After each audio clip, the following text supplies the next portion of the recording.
আমরা আসছি বগুড়া থেকে, আমাদের কোম্পানি থেকে ট্যুর হচ্ছে, মানে ট্যুরে নিয়ে আসছে আমাদের একটা রিটেল মেয়ে, সেই ট্যুরে নিয়ে আসছে, সেই ইয়েতে আমরা আসছি, এসে এখানে গোসল করতে নামছি।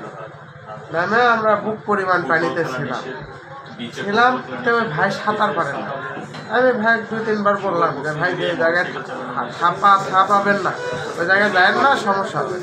ভাই যায়নি, ভয় ভয় আছে, যায়নি।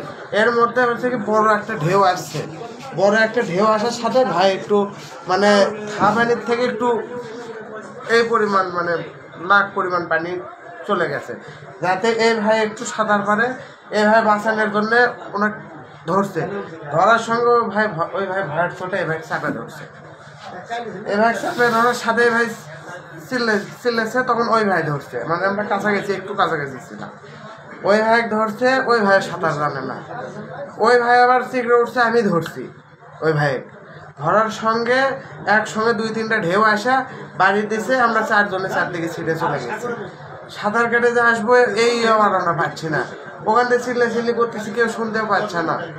পরে একদম আমাদের শক্তি শেষ, এই পর্যায়ে দেখি যে ওই ভাই ওই যে হুন্ডা নিয়ে যে ওই ভাই টানে তুলে আমার গাও মানে ছাড়ে গেছে। এর মধ্যে কে জানি একটা টিউব ফিকে মারছে, ওই টিউব আমি ধরছি, ধরে আমি ওই জায়গাটা আটকেছিলাম, আর আসতেও পারিনি। কোম্পানির নাম কি? শক্তি ছিল না। পরে আবার ওই ভাই ওই ইয়ে নিয়ে যায়, আবার টাইনে নিয়ে আসে। আপনাদের কি কোম্পানির নাম? আইটেল।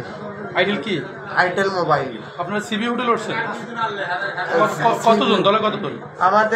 আমরা এসআরেরা মানে কোম্পানির স্টাফ 15 জন, আর দোকানদাররা ছিল 40 জন, এই 55 জন আসছে আমরা।